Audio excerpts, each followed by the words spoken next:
It begins with a man running, not just any run, but a relentless sprint across rooftops, through explosions.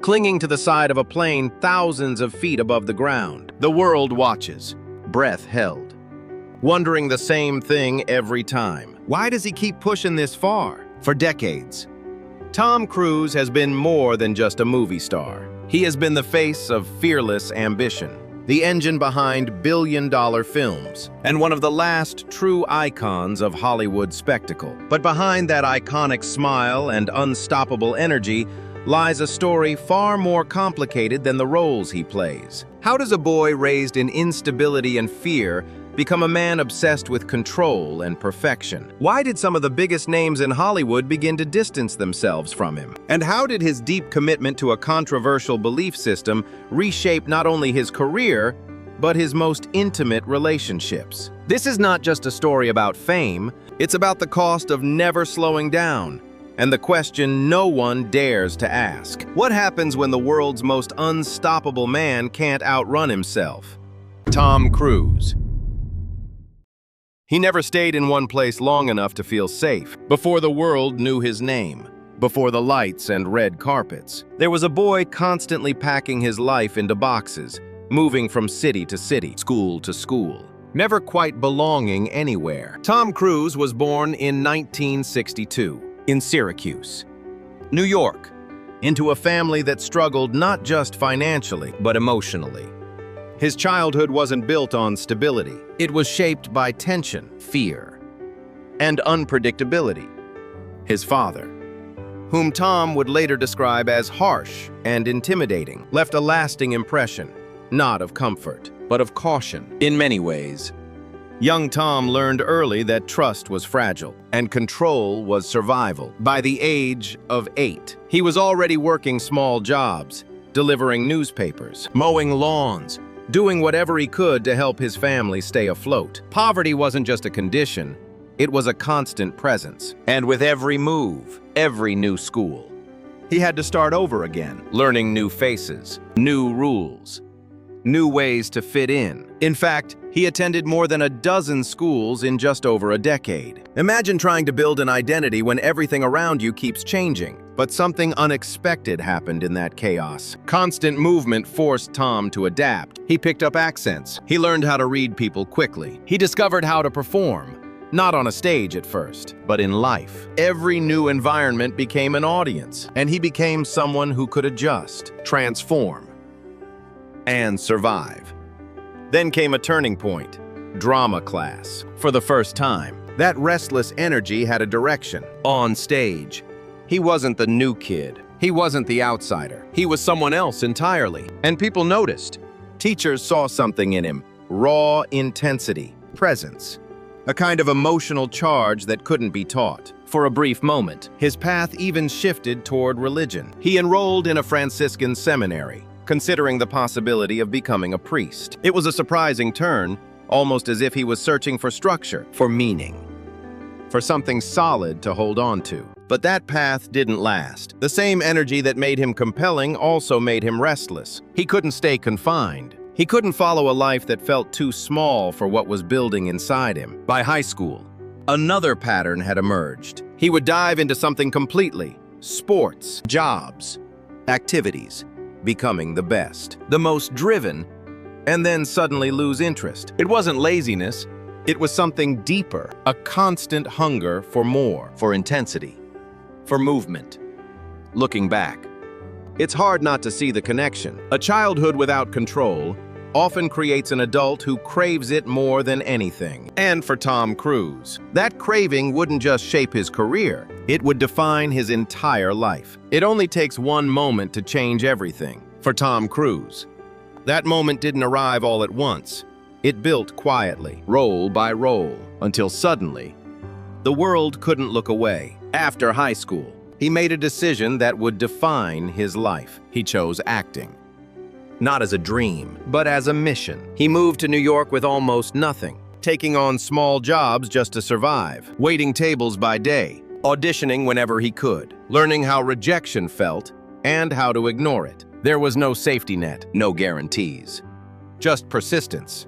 And then, the first door opened. A small role in Endless Love in 1981. Easy to miss. But not for long. That same year, in Taps, something shifted. Even in a supporting role, there was an intensity about him. Unpredictable, magnetic.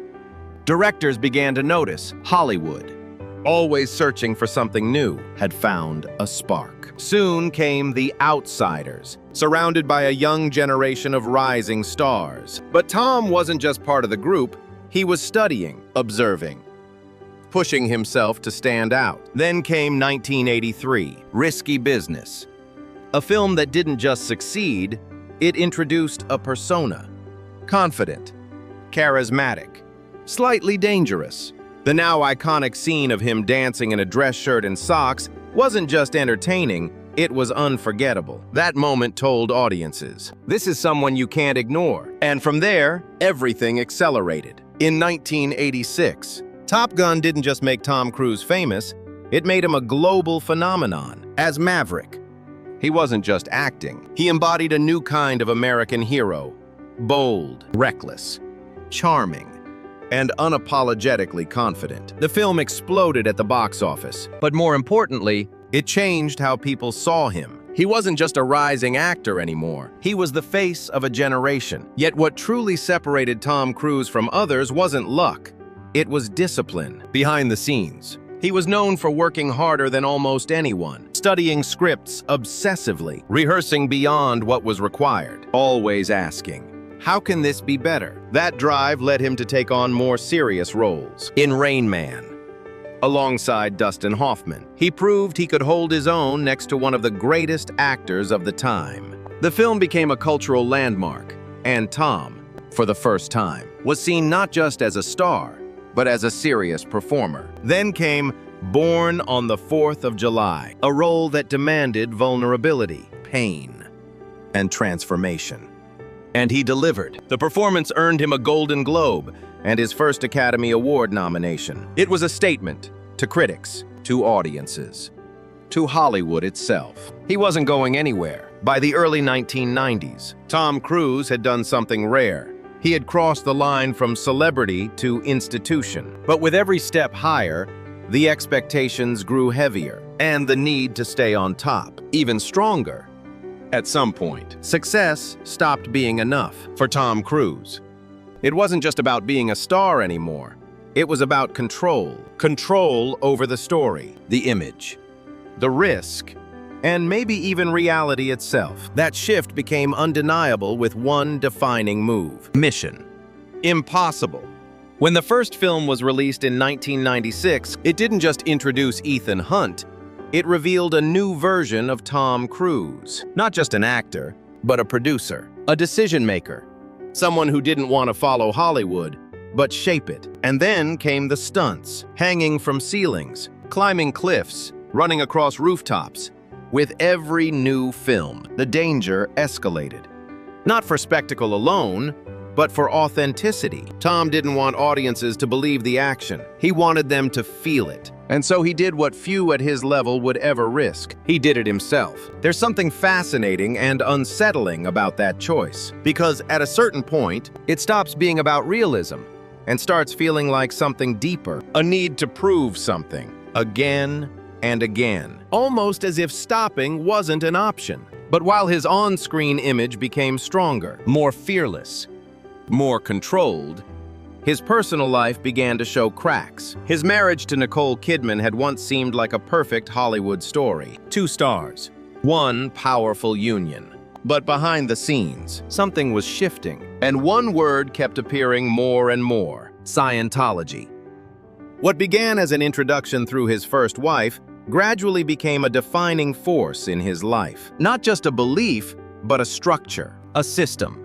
A framework that offered answers, certainty, and perhaps something he had always searched for: control over chaos. But that same structure also raised questions. As Tom became one of the most visible figures associated with Scientology, public perception began to change. Interviews grew more intense. Statements about psychiatry and mental health sparked backlash. Colleagues grew cautious. Even Steven Spielberg, one of the most respected directors in Hollywood, reportedly distanced himself after working with Cruise. And then, the personal consequences became impossible to ignore. His marriage to Nicole Kidman ended years later. His relationship with Katie Holmes would follow a similar path, surrounded by speculation, secrecy, and the growing influence of his beliefs. From the outside, it looked like a pattern: success, control, distance. And through it all, Tom kept moving forward. Film after film, stunt after stunt, always pushing, always proving, always running.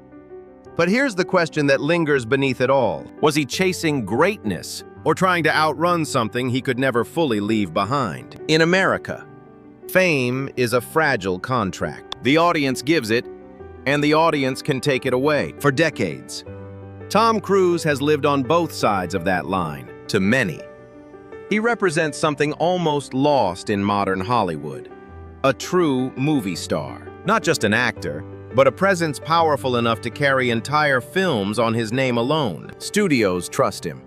Audiences show up for him. And in an era dominated by franchises and superheroes, Tom Cruise became something rare, the last of a generation who could still define the box office without hiding behind a mask. But admiration has never come without hesitation. In the United States, public opinion around him has always been complicated. People respect his work ethic, his discipline, his refusal to rely on stunt doubles even when the risks seem unthinkable. And yet, at the same time, there's a distance. His outspoken views, his deep connection to Scientology, his very controlled public image. All of it has created a sense that while the world watches him, few truly understand him. Some admire him more because of it. Others trust him less, internationally. However, the picture shifts across Europe, Asia, and beyond.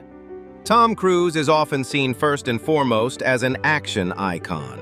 The controversies fade into the background. What remains is the spectacle, the man who runs, jumps, risks everything to deliver something real in a digital age. And maybe that's the paradox. In America, people debate who Tom Cruise is. In the rest of the world, they simply watch what he does. So what matters more? The man behind the image, or the image that never stops moving? In the end, some stories don't slow down. They just keep moving, just like him. Tom Cruise's life doesn't fit neatly into a single narrative. It isn't just a story of success, or controversy, or reinvention. It's all of those things layered together, constantly evolving, never fully resolved. From a childhood marked by instability to becoming one of the most recognizable faces on the planet, he built something few ever achieve. Not just fame, but endurance. Decade after decade, film after film, he remained relevant in an industry that forgets quickly. That alone is extraordinary. He redefined what it means to be an action star, not by relying on effects, but by putting himself at the center of the danger, by insisting that what audiences feel must be real. In doing so, he didn't just perform in movies, he carried them. And yet, legacy is never simple, because alongside the success, there are questions that never fully fade. About control, about belief, about the personal cost of living at such intensity for so long, his relationships, his public image, the controversies. They all exist in the same space as his achievements. And maybe that's what makes his story so compelling. Not perfection, but contradiction.